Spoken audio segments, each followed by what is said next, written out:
Okay, let's unpack this. Today, we're diving deep into a tradition centered on a really profound idea.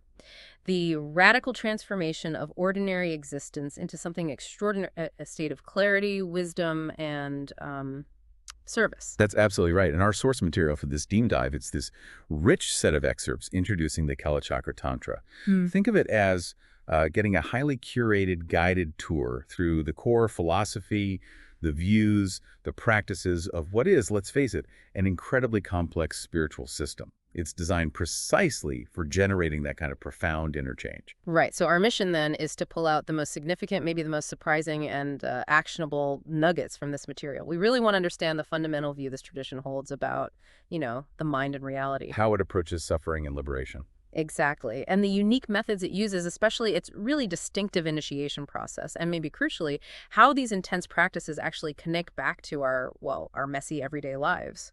And you'll find that the core ideas are quite fascinating, even, you could say, revolutionary from a conventional perspective. We'll be exploring concepts like the mind's deepest nature being this pure, clear light, even amidst all our current confusion. Okay. And this idea that the limitations we feel are just adventitious, Huh. which is a key term, meaning they aren't permanently fused to who we are. And how this understanding of a kind of basic goodness is actually the essential groundwork for transformation. Mm-hmm. We might even touch on how things like dreams, even historical events, are viewed through this really unique lens. It sounds like we're going straight to the heart of some really fundamental questions about what it means to be human and the potential we hold. So let's start right there. At the absolute foundation this whole system is built upon, the nature of the mind and reality itself. Absolutely, yeah. At the very core of this tradition, particularly within the framework of highest yoga tantra, like Kalachakra, is this concept of the fundamental innate mind of clear light. Fundamental innate mind of clear light. That sounds quite grand. What exactly is it, according to our source material here? Well, fundamental is a really key descriptor. The source material explains that the continuum of this mind, it exists forever. It's present always. Always. Always. Whether an individual is currently trapped in the cycles of suffering and confusion, what's called, cyclic existence or samsara, or whether they've achieved complete liberation and enlightenment, reaching the state of nirvana, it's described using these really powerful terms like all good, samatha in Sanskrit, signifying its inherently pure nature. Okay. And also the basis of all, or Yes. alaya. The basis of all, so it's like the ultimate ground, the substrate that everything arises from or rests upon. Precisely, yeah. The text explains that this clear light mind serves as the basis for all phenomena. It's the foundation from which everything manifests, both within the, let's say, confused experience of cyclic existence and within the liberated state of nirvana. It's the enduring essence of consciousness itself. Okay, but here's where that potential paradox comes in that you mentioned earlier. I mean, if this tradition spends so much time talking about the nature of suffering and how to escape it, how can it also claim that the mind's fundamental nature is all good or inherently pure? Isn't there a bit of a tension there? It does seem contradictory on the surface, doesn't it? Yeah. And the source actually addresses this directly. The doctrine of this basic goodness, this inherent purity of the mind, it isn't meant to deny or downplay the reality of suffering at all. Right. Rather, this fundamental pure nature of the mind is presented as the indispensable foundation that makes any possibility of radical transformation out of suffering even feasible. I mean, think about it for a second. Okay. If suffering and confusion were somehow inherently woven into the very fabric of the mind itself, like part of its essential nature, there would be no way to ever become truly free. Right. Liberation would be a logical impossibility. Okay, I see. But because the mind's ultimate nature is pure, the confusion, the suffering, it must be temporary. It can't be the final word. So the suffering, the confusion, the negative emotions, they aren't permanent fixtures of the mind then. They're more like temporary states. Passing weather. Exactly. And this leads directly to the crucial idea of adventitious defilements. Yeah. These are the mental and emotional obscurations like desire, hatred, ignorance, the things that fuel our suffering and keep us trapped in the cycle. The term adventitious is really critical here. Why adventitious? What does that mean exactly? Well, the source explains that this doesn't mean these defilements are uncaused. They certainly arise from specific causes and conditions. But it does mean they do not subsist in the very nature of the clear light mind. They are not part of its fundamental being. So they're like passing clouds obscuring a clear sky. Is that a fair analogy? That's a very common analogy, yes. Mm-hmm. Because desire, hatred, and ignorance are adventitious, and they don't reside within the clear light nature of the mind itself. They can be removed. And vitally, their removal doesn't destroy the mind. This quality of being non-inherent is where the entire path to liberation finds its possibility. It's really the basis for hope in this system. Okay. So the mind's core is pure. Its defilements are temporary, removable. What about the world we experience, our sense of self? How does this tradition view the nature of reality itself? Does that also have this kind of temporary quality? Well, that brings us squarely to the concept of emptiness, shunyata, in Sanskrit. It's a central idea in the great vehicle tradition, the Mahayana, and it's absolutely fundamental to Kalachakra practice. And it's really vital to understand that emptiness here doesn't mean nothing exists. That's a common misconception. Right, nihilism. Exactly. Things exist, phenomena appear, we interact with the world. The emptiness being referred to is specifically the emptiness of inherent existence. Emptiness of inherent existence. Okay, my brain often does a little flip with that concept. What's the crucial difference the source makes between something existing, period, and something existing inherently? It's a subtle but profound distinction. The source material points out that we, as ordinary beings, have this deeply ingrained, almost automatic tendency to assent to the appearance of things, especially our sense of I or self, as if they exist inherently. Meaning we perceive them as existing from their own side, under their own power, sort of solid and independent of any other factors, parts, or even the mind that designates them. This feeling of inherent solidity is contrasted with imputed existence. Imputed existence? Yeah, where things exist dependently. They're designated by concepts and names based on their parts, their causes and conditions, or their basis of designation like our mind and body for the I. They don't stand alone. So the problem isn't that I don't exist at all, it's that I cling to a false sense of I existing in this solid, independent, unchanging way that simply isn't true when you analyze it. Precisely. Nailed it. The I exists, but only conventionally, dependently. And the tradition offers this really powerful, rigorous meditative process, described right here in the source, specifically designed to dismantle this deep-seated misconception of inherent existence. It outlines a kind of step-by-step analysis. Okay, a 3-step analysis, you said, to unravel this feeling of a solid, independent self. How does that work? Walk us through it. Okay, the first step is absolutely crucial. Identifying the object of negation. You need to gain a very clear sense of the reified status of the I as inherently existent. Reified status. Yeah, this feeling of solid thingness. This isn't about intellectualizing in the abstract. It's about observing that actual ordinary attitude operating in your own mind, allowing that feeling of a solid, independent I to manifest strongly without immediately trying to change it or push it away. You need to pinpoint what it is you're looking to prove is empty of inherent existence. It's that seemingly self-sufficient I that feels so undeniably real when you introspect, or maybe when it feels threatened or praised. So you have to fully acknowledge and see that false sense of solidity first, almost like looking squarely at the target before you even think about shooting. Exactly. You have to clearly identify the misconception you're challenging, otherwise you're just shadowboxing. Then the second step is vital and described as ascertaining entailment. Okay. This begins as an intellectual decision, but the source really stresses the importance of bringing it down to the level of feeling through repeated contemplation, making it visceral. The decision is this: if the I did exist concretely or inherently, truly from its own side, independent of everything, then logically, it must exist in one of only 2 ways relative to its basis of designation, which is our mind and body. Basis of designation, mind and body. Okay. It must be either inherently the same as its mind-body basis or inherently different from that basis. There's no third option if it's truly independent. Why is that decision so absolutely necessary? Why does inherent existence have to fall into one of those 2 boxes, same or different? Well, the source calls this step the anvil. It's where you hammer out the possibilities. If something genuinely existed independently, under its own power, without reliance on parts or causes or designation, you should be able to find it definitively right. It couldn't be ambiguously related to its basis. It would have to be either completely identical or completely separate. The analysis demands you courageously hold this standard. The text even notes you need to be heroic here and decide it must be one or the other if it exists inherently. This sets up the final decisive step. Okay, so I identify the solid I decide it must be inherently either one with or different from my mind-body. What's step 3, the knockout punch? The third step is applying rigorous reasoning, using specific lines of argument derived from the great philosopher Nagarjuna's analysis, which the source lays out quite clearly. You examine the consequences if the I and the body were inherently one single entity. The text provides compelling examples.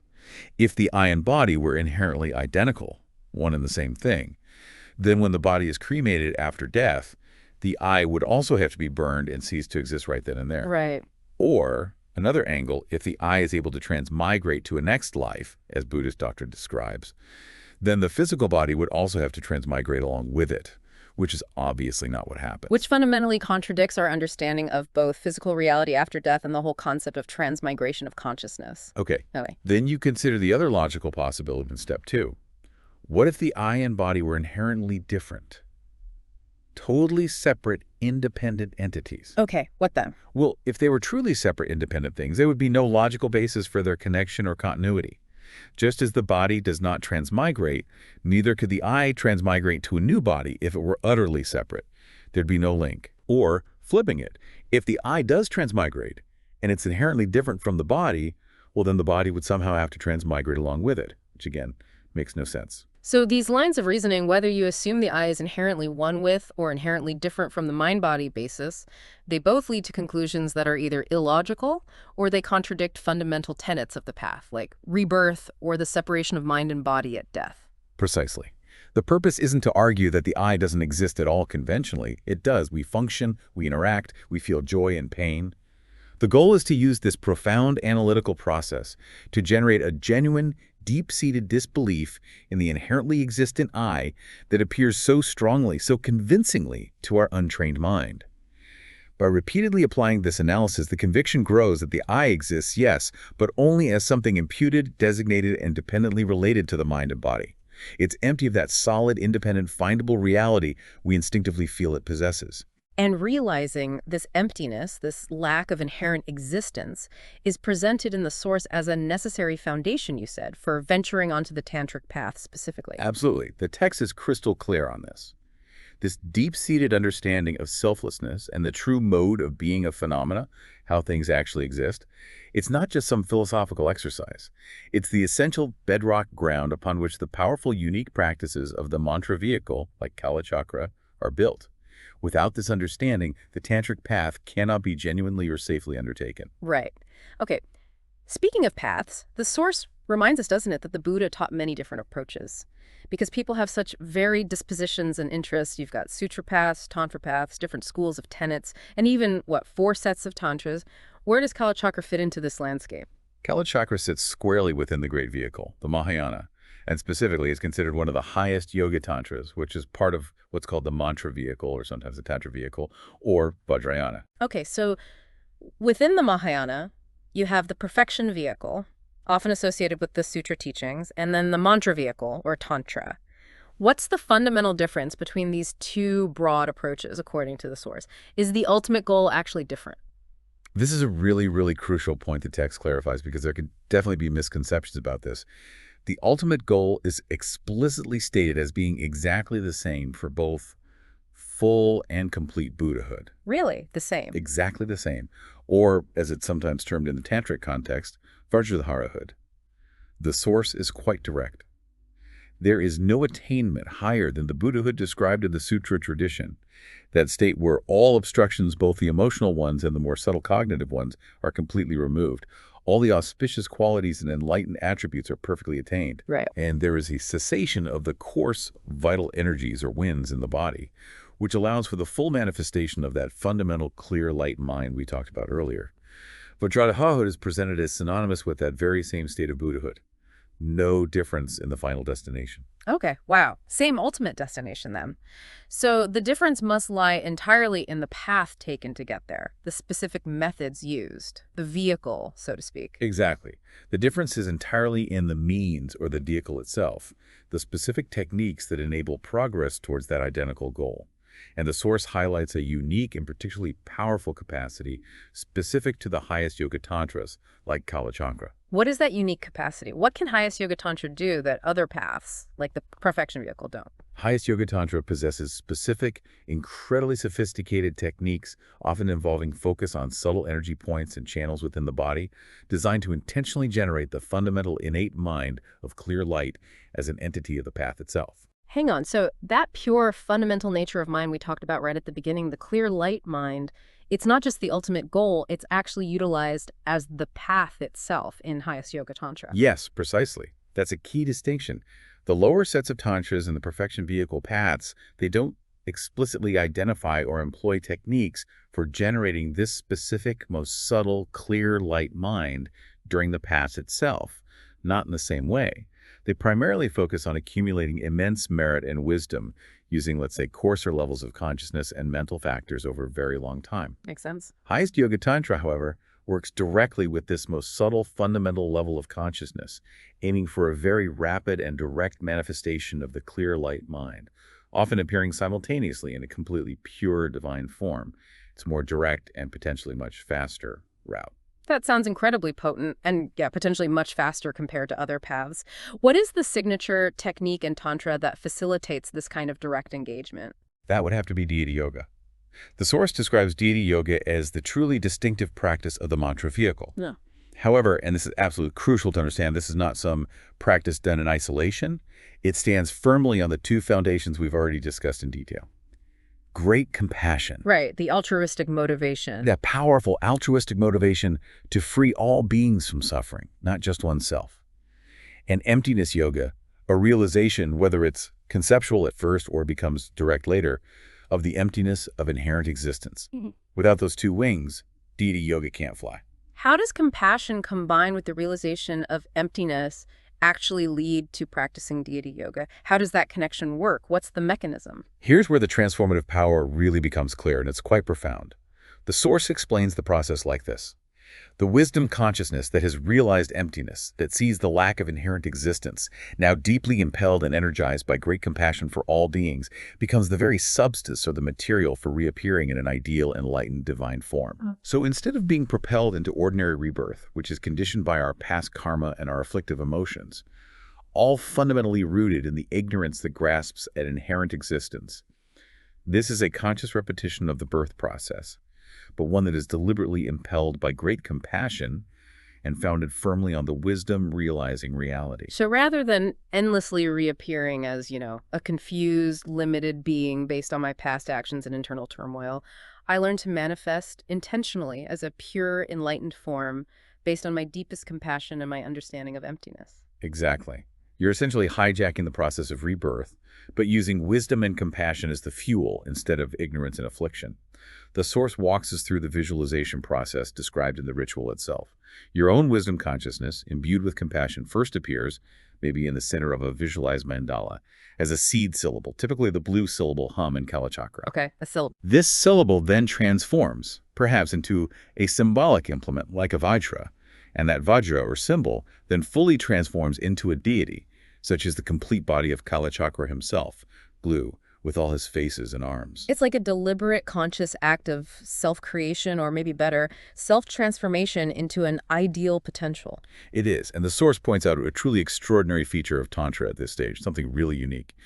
When this wisdom consciousness, driven by compassion, appears in the form of a deity, the compassion and wisdom don't somehow get left behind or disappear in that appearance. They stay. They continue within the appearance and form. The deity visualization isn't just a static symbol referring to compassion and wisdom that exists somewhere else, conceptually. It's actively manifesting and embodying what it symbolizes within its very appearance as the deity. It is appearance united with emptiness and compassion. It's incredibly profound. That radically changes how I think about symbols in this context. It's not just representation, it's actual manifestation. Precisely.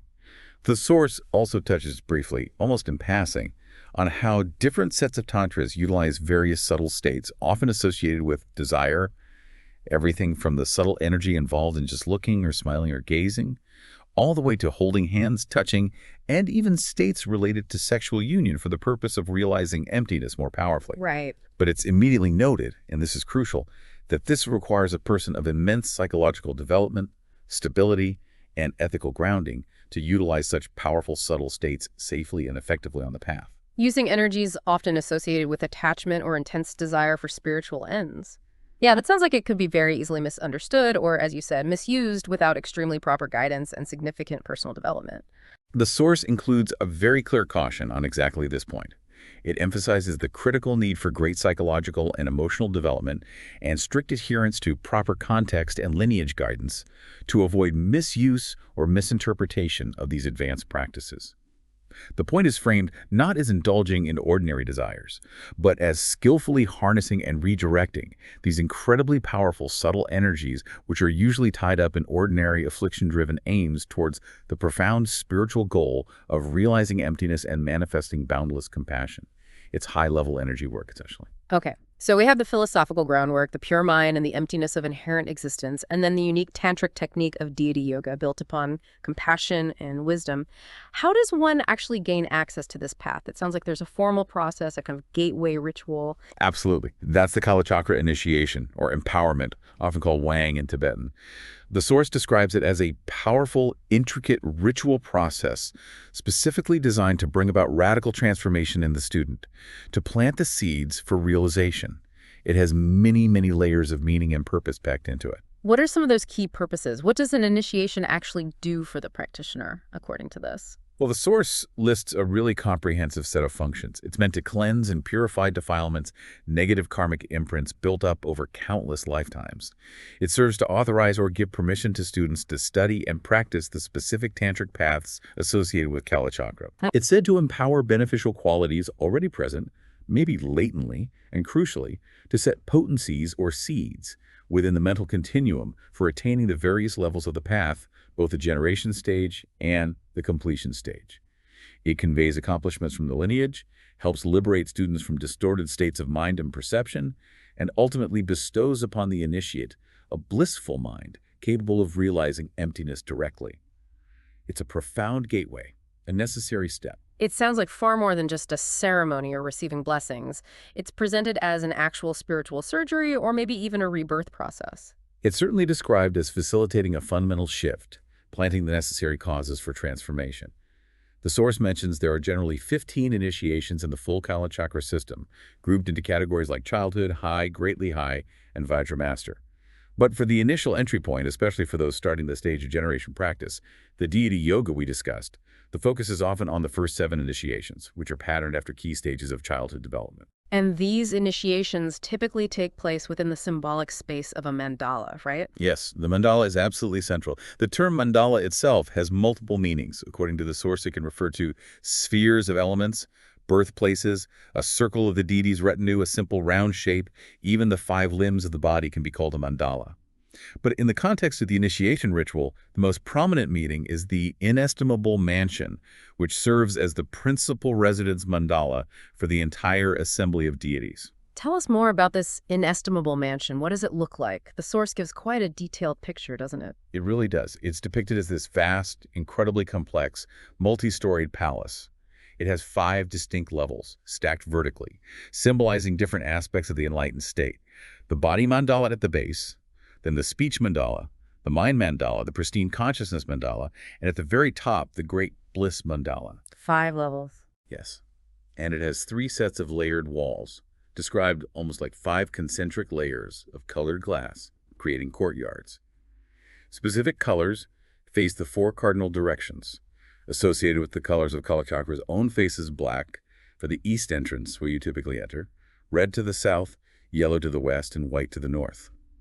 There are also intermediate colors like green and blue involved in the structure, if incredibly detailed. So it's not just a flat, 2-dimensional painting or a sand diagram, though those are used as representations. You're meant to visualize or experience entering a fully realized, multi-dimensional sacred structure. Exactly. The description in the source is deliberately immersive. It walks the listener, or the initiate, through approaching the eastern doorway, stepping inside the ground level, which is the body mandala, and then seeing the speech mandala structure rising above the first level within that courtyard. Then within that, you visualize the mind mandala and so on, moving inwards and upwards through the 5 distinct levels. It's designed to be a vivid architectural space you enter and move through symbolically, purification happening at each stage. And who resides within this incredibly elaborate mansion? Who lives there? It's populated by the entire host of deities in the Kalachakra system. At the absolute center, on the highest level, the Great Bliss Mandala, is the principal deity, Kalachakra, in union with his consort Vishvamata. They are surrounded by their vast retinue, hundreds of deities, including other Buddhas, Bodhisattvas, powerful, fierce deities, female energies called Shaktis, protectors, and so on. The source describes some of these key deities in detail, particularly those residing in the innermost levels, like the Great Bliss and Pristine Consciousness mandalas, mentioning their specific number of faces, hands, the implements they hold, their consorts, each element packed with layers of symbolic meaning related to different aspects of the path and enlightenment. It's a teeming, vibrant, totally sacred cosmos visualized in intricate detail. Okay, wow. So you've visualized entering this incredible symbolic mansion, this mandala. What are the key steps or experiences within the initiation ritual itself? What actually happens to the initiate? Well, the source details various preparatory steps, often called the rite for enhancing the students, which involves purification and generating the right state of mind. But the very first action within the main ritual itself, right at the beginning before receiving the actual empowerments, is highly significant and maybe surprisingly stark. Readjusting one's motivation towards pure, unadulterated altruism. That's the absolute first thing. Before any complex visualizations or chanting mantras or anything, you have to recommit your motivation. Yes, the source explicitly emphasizes its fundamental importance. The initiate is guided, usually by the presiding lama, to readjust their intention away from any ordinary, mundane goals, away from seeking personal gain or power, even away from subtly self-serving spiritual ambitions. The motivation must be firmly established to undertake this profound path solely for the welfare and ultimate liberation of all other sentient beings, without exception. The source points out that including this explicit redirection within the ritual process itself serves as a stark reminder, a kind of appraisal of the deeply ingrained need we all have to continually turn the mind away from its habitual, often very subtle, selfishness and towards universal compassion. It grounds the immense power and potential complexity of the tantric methods in pure compassion right from the absolute outset. That's powerful. What happens after this foundational step of resetting the motivation? Well, for some of the initiations, particularly the higher ones, but sometimes integrated symbolically even in the earlier ones, there's a particularly striking and symbolically potent process described. It's called the internal initiation. This is one of the most unique and potentially challenging parts described in the text. Challenging in what way? What happens during this internal process? It sounds intense. It is symbolically very intense. Well, you, the student, are visualized as being drawn into the Lama's mouth, the Lama embodying the deity Kalachakra. Then you pass through the Lama's subtle body, entering into the womb of their divine mother consort, Vishvamata. Once inside the consort's womb, you melt down, dissolving completely into a tiny drop of essential energy or consciousness, like a bindu. And that drop then dissolves entirely into emptiness, into the ultimate nature of reality. You dissolve into emptiness. That sounds like, yeah, like a complete cessation, like vanishing into nothingness almost, annihilation. It is presented as a symbolic dissolution, yes, a kind of spiritual death of the ordinary, solid, inherently existent self that we habitually cling to. But crucially, the process doesn't end there, in nothingness. From that state of emptiness, from that potentiality, a seed syllable appears, maybe hum again, which then transforms into a symbol like Avadra. And that symbol then transforms fully into a deity, for instance, the body of Kalachakra, perhaps corresponding to the specific face of the main deity you are symbolically facing during that particular initiation. Ah. Then the actual deity, the wisdom being, is visualized as being drawn from space and merging indivisibly into the visualized deity that you are now embodying, who is called the pledge being or Samaya-sattva. So you dissolve the limited ordinary self, and from that vastness, that emptiness, you reappear, reconstituted as a pure divine form, embodying the enlightened potential. Precisely. And the source describes further steps within this internal process. An entire assembly of Buddhas and Bodhisattvas are drawn in. They melt into streams of purifying ambrosia light, which enters the Lama, Kalachakra, and flows from the mother consort, bathing and anointing you. The deity visualized within the womb, empowering you. Finally, you emerge from the womb, fully transformed, and return symbolically to your seat. Wow. The notes accompanying the source material offer some insight here. They explain that this internal initiation does consciously repeat the biological birth process, the journey from potential to form, but it happens within the knowledge and realization of the ultimate mode of being a phenomena, the understanding that things, including the self, are empty of inherent existence and arise from dependent origination rooted in compassion and wisdom. It's a symbolic death of the diluted self and a powerful rebirth as a pure, enlightened potential founded on wisdom and compassion. The note about dissolving into emptiness being a state of pure possibility is really fascinating. It's like hitting a cosmic reset button, a blank slate where completely new, pure configurations can arise. But the source also mentions an initial sense of loss potentially being felt. Yes, the text acknowledges that for beginners, confronting this, what it calls a harrowing paradox, that true spiritual gain seems to come only through a felt sense of loss. The dissolution of the familiar, albeit diluted sense of self, is a necessary but potentially challenging part of the process. It requires a certain bravery, a willingness to let go of the ordinary self-identity, even symbolically, to allow for this reappearance in a pure form founded on the profound realization of emptiness and the irresistible power of compassion. After this incredibly intense symbolic death and rebirth within the internal initiation phase, what follows? You mentioned the 7 childhood initiations. Yes. The 7 initiations patterned after childhood are then conferred sequentially. Each of these initiations is specifically aimed at purifying particular aspects of our impure or ordinary existence, and at the same time establishing the potential or planting the seeds for the corresponding pure aspects of Buddhahood to manifest. Okay, what aspects do they purify? Well, collectively, they purify the 5 impure aggregates. That's form, feeling, perception, conditioning factors, and consciousness. The 4 basic constituents or elements, earth, water, fire, wind. The 6 sense powers, eyes, ears, nose, tongue, body, and the mental sense, along with their corresponding objects, sights, sounds, smells, tastes, textures, thoughts. The 6 action faculties, like speech, grasping, walking, and their activities. And finally, the impure, pristine mind itself, which in this context is often associated with the potential for great bliss. And specific substances or symbolic objects are used for each of these 7 purifications, right? To make it concrete. Yes, the source details these symbolic tools very clearly. For example, the very first, the water initiation, uses consecrated water, often poured on the crown, to purify the 5 constituents, earth, water, fire, wind, space, and establish the potential for the 5 wisdoms.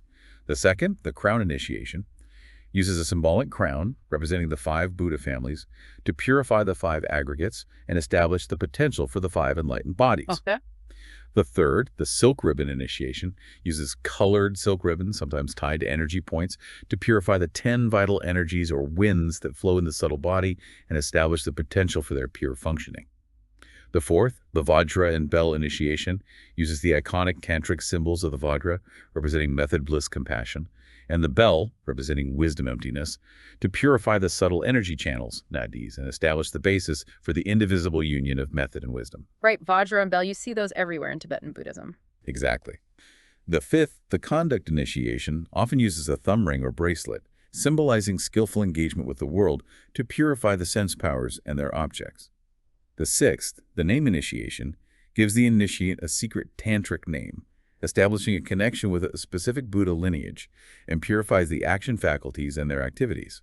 And the seventh, the permission initiation, often uses hand symbols or mudras representing things like a vajra, sword, jewel, lotus, or wheel to purify the impure, pristine mind associated with bliss and establish the basis for using bliss itself to realize emptiness on the completion stage path.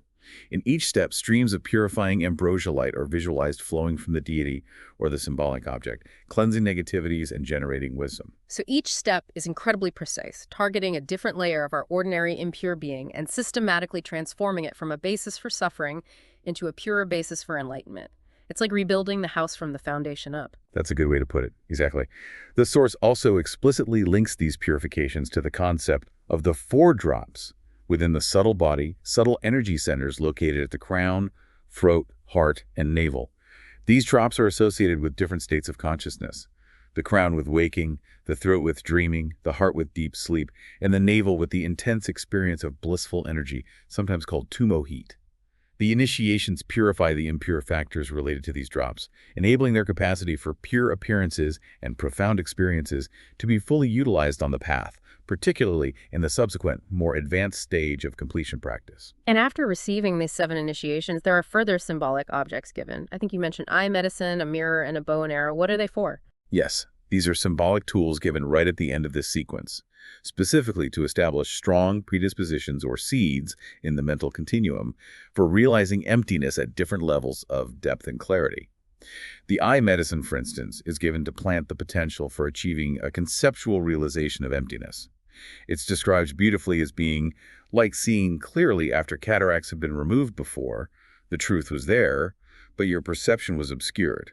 Now you can see it, understand it conceptually. Suddenly seeing the true nature of things, how they lack inherent existence, albeit maybe through an intellectual or conceptual lens first. Right, understanding the reasoning. Then the mirror is given. This establishes the predisposition for realizing after intense meditation on emptiness that all appearing phenomena are like illusions, like seeing objects reflected in a mirror. They appear vividly, they seem real, but upon analysis, you know they lack inherent independent existence, just like a reflection has no substance of its own. Okay, seeing the world as empty like a magical illusion. Exactly. And finally, the bow and arrow are given.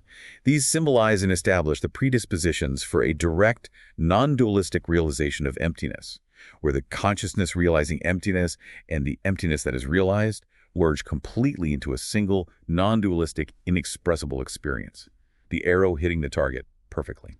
These are incredibly powerful symbols, aren't they? Representing that whole journey from not seeing emptiness at all to seeing it symbiotically, then seeing the world as empty like an illusion, to finally, hopefully, realizing it directly in a non-dual state.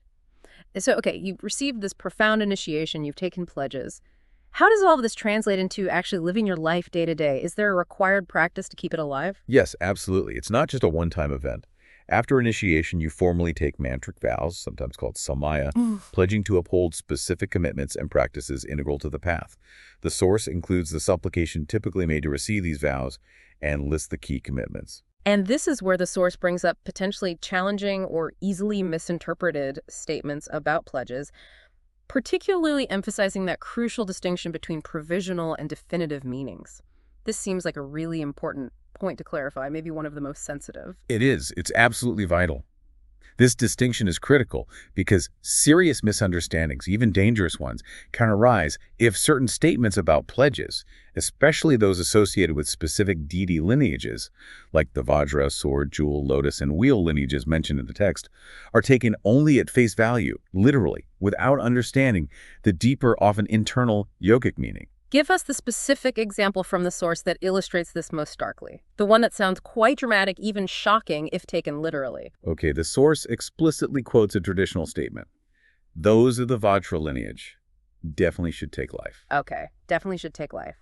Wow, that's a very strong statement, potentially alarming out of context. How on earth does the source explain that? This is where the distinction between the provisional and definitive meaning becomes absolutely critical.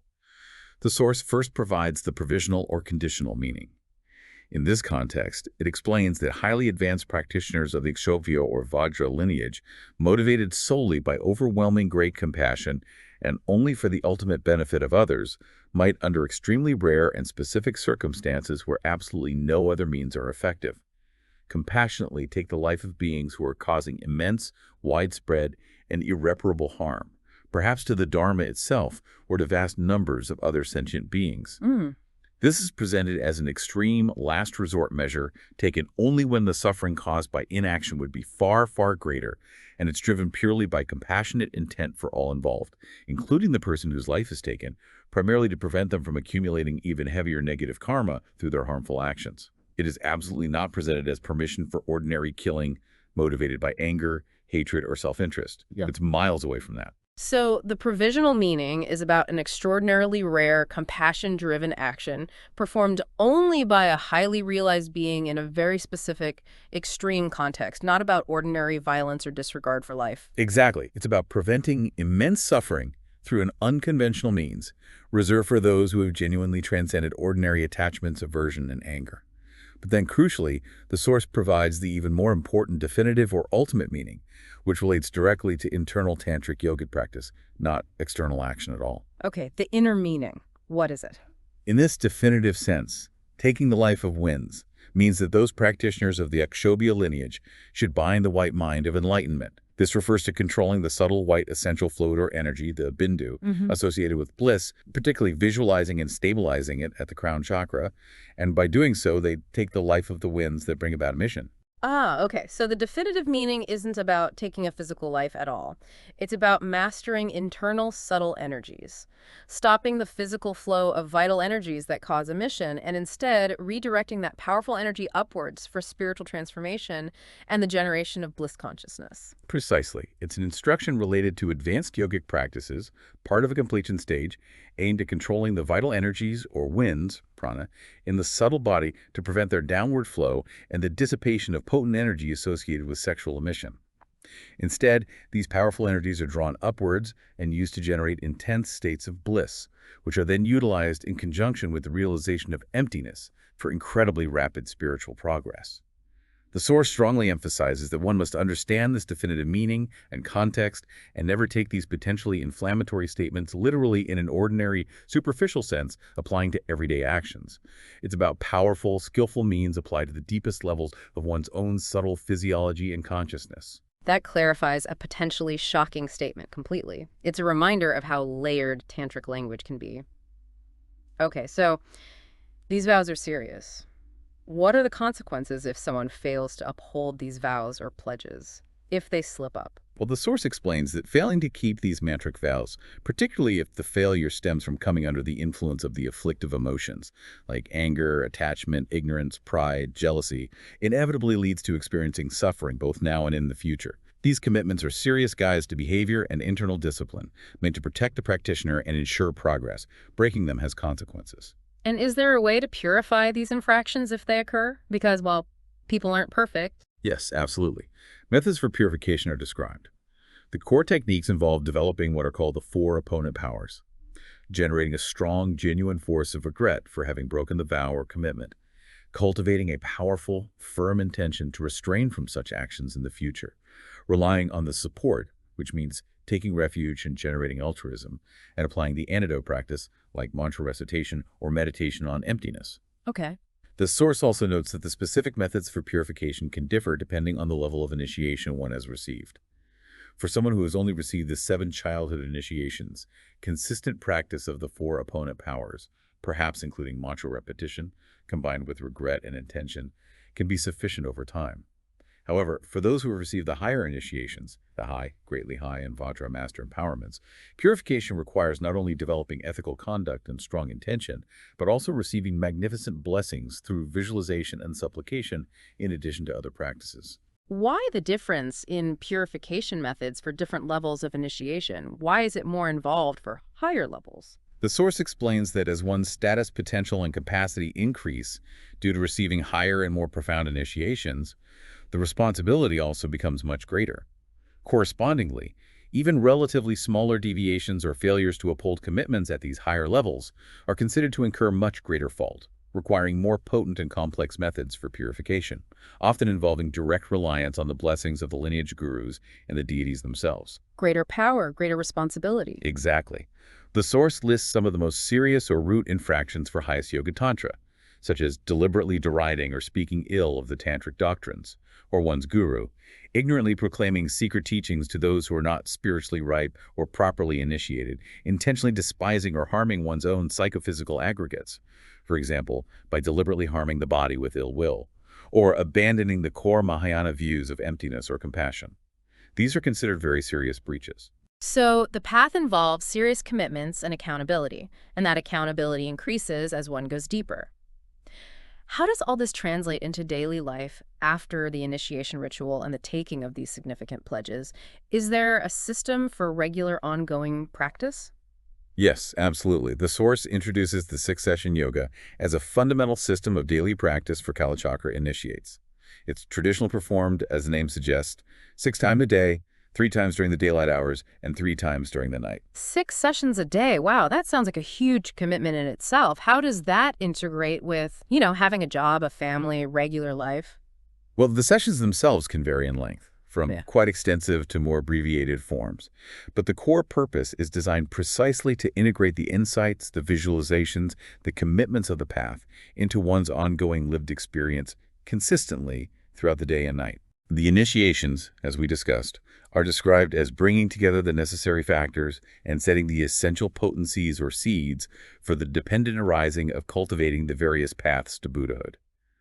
The succession yoga is the primary method by which this potential is actively implemented and cultivated consistently in daily life.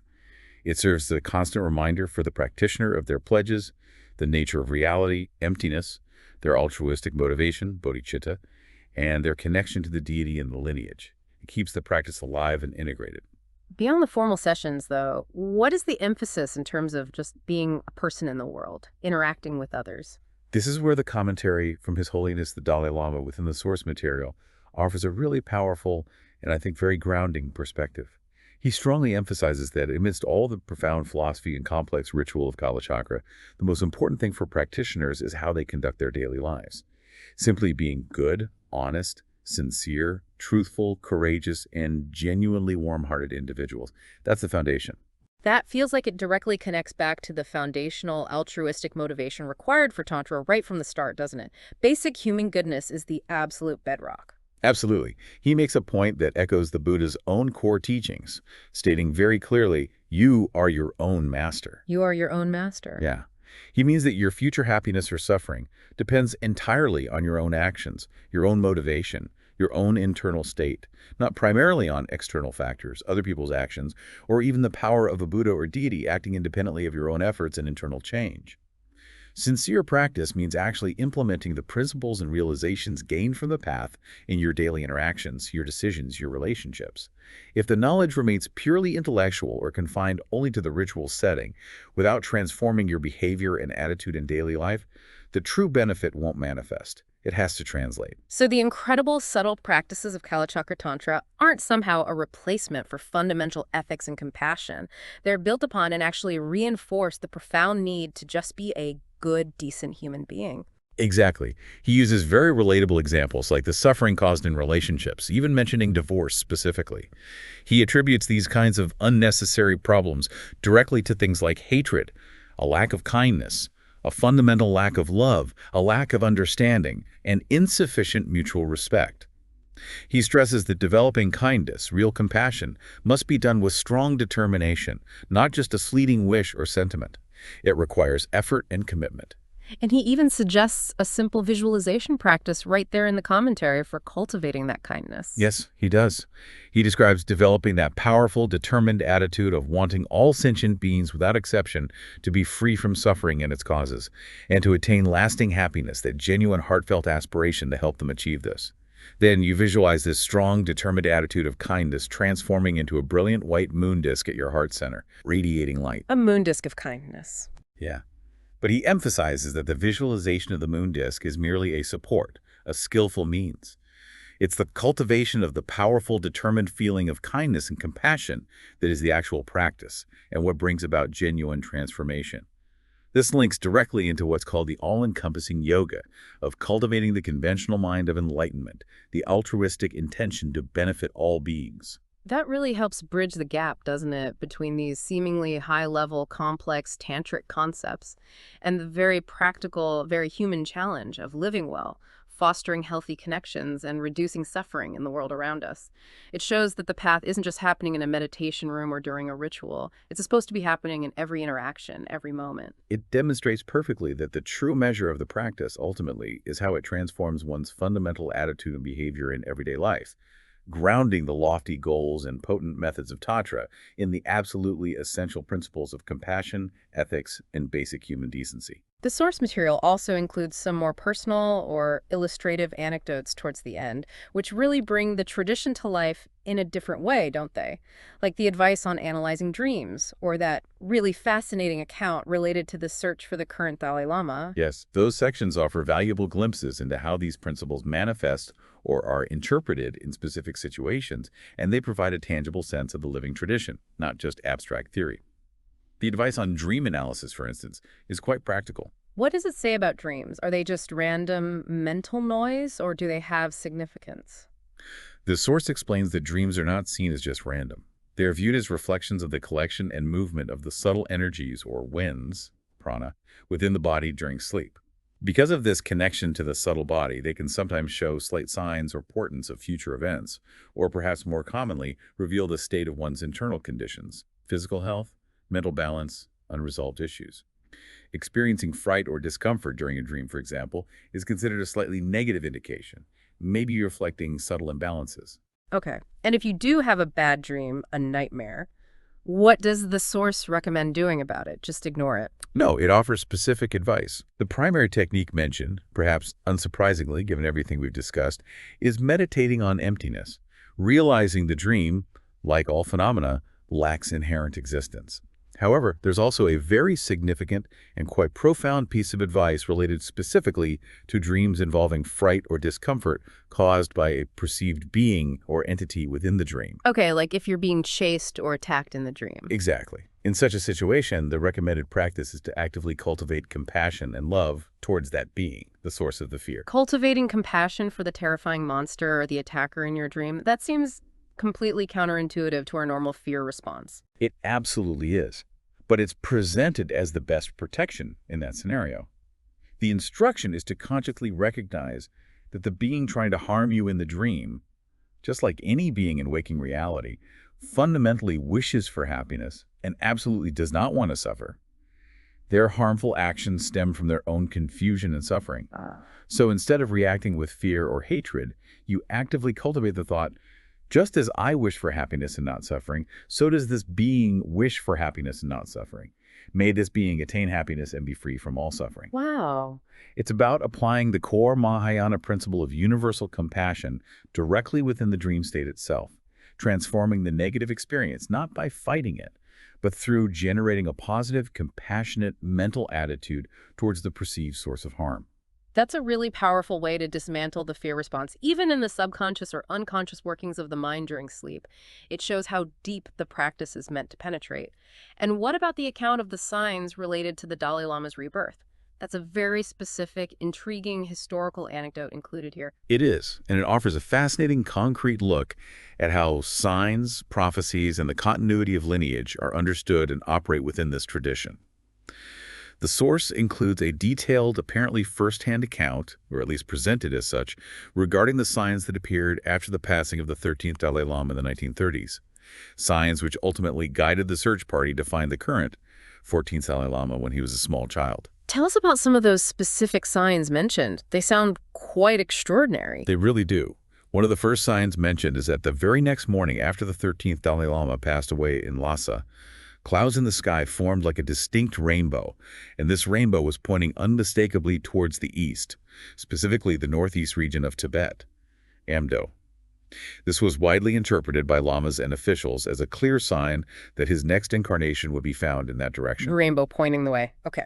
Then, perhaps even more strangely, within the Patala Palace in Lhasa, near where the 13th Dalai Lama's preserved remains were placed in a grand golden reliquary tomb, two unusual objects described as resembling elephant tusks mysteriously grew right out of the wooden floor by the reliquary's eastern pillars. Pictures were apparently taken of this phenomenon, and this highly unusual occurrence was also seen as another clear sign pointing towards the east. Elephant tusks growing out of the floor. That's certainly dramatic and unique. Hard to explain conventionally. Indeed. And there was more. Despite it being the middle of winter, flowers spontaneously grew forth on his outdoor throne at the Norbulinka Palace where he used to give teachings. These flowers were later identified or interpreted as a specific type, sometimes called dragon flowers, which was taken as a sign indicating that the year of the dragon, which corresponded to 1940, would be significant. Specifically, it was interpreted as the year the 14th Dalai Lama would formally ascend the throne, which did in fact happen. So the signs seemed quite specific and consistently pointed towards the east, and even indicated a time frame. What was involved in the actual search based on these signs? It wasn't straightforward, was it? No. The source recounts the journey of the official search party and highlights the practical difficulties and the need for considerable discretion. They traveled towards the region indicated by the signs, Amdo, which was politically complex territory at the time. They had to deal with local governors who might not have been sympathetic to the Tibetan government or tradition, such as a governor Ma Bufang, who was Muslim. Right. The search party had to be quite secretive about their true mission. They apparently told the governor that they were simply looking for and inviting a few unusual children from the area to Lhasa for further analysis and possible monastic training, without revealing they strongly suspected one of them was the actual reincarnation of the Dalai Lama. They had to tread carefully. And how was the recognition process itself described when they eventually found the young child, Lamo Thondup, who would become the 14th Dalai Lama? The account describes the traditional testing process used for recognizing high reincarnations. Objects that had belonged to the previous 13th Dalai Lama, things like spectacles, ritual implements, walking sticks, rosaries were placed before the young child, mixed in with other identical or very similar items that did not belong to him. The child, who was just 2 or 3 years old at the time, was reportedly able to correctly identify the possessions from his previous life, picking them out and sometimes saying, "That's mine." Wow. At 2 years old? Yes. And the account includes very specific personal observation from the narrator, who seems to have been part of the entourage, bringing the recognized child on the long journey back to Lhasa. He mentions being deeply amazed by the child's demeanor during this arduous trip. Even though it was a long and difficult journey for such a young child, he describes the boy looking around very carefully at the unfamiliar surroundings, but appearing remarkably calm and not paying excessive attention or showing distress, as if he had seen it all before. As if he remembered it. That's the implication. This apparent lack of novelty or intense reaction, his composure, struck the narrator as extraordinary and a strong indicator of the child's unusual nature and profound connection to the Dalai Lama lineage. That anecdote really speaks volumes to the concept of continuity of consciousness and memory across lifetimes, as it's understood within this framework. Absolutely. The account also shares a few poignant details about the child's early life, immediately after being recognized and brought to the Patala Palace in Lhasa, having his head shaved in the traditional monastic style, living primarily with 3 elderly, trusted servants responsible for his care and initial education, and displaying a remarkable, almost precocious dedication to reading books alone, even at that very young age.